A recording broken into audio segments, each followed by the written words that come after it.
સુષુપ્ત અવસ્થામાં છે, એ અંદર જે હોશિયારી છે એ સુષુપ્ત અવસ્થામાં છે. તો એને ફક્ત આપણે ધ્યાન આપવાનું છે.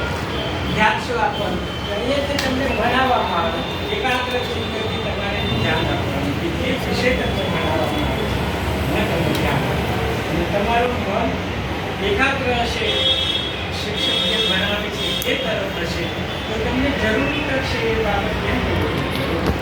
જેવી રીતે આપણે શાળાએ આવીએ અને શાળામાં વિદ્યા પ્રદાન કરનારી જે દેવી છે સરસ્વતી માતા છે.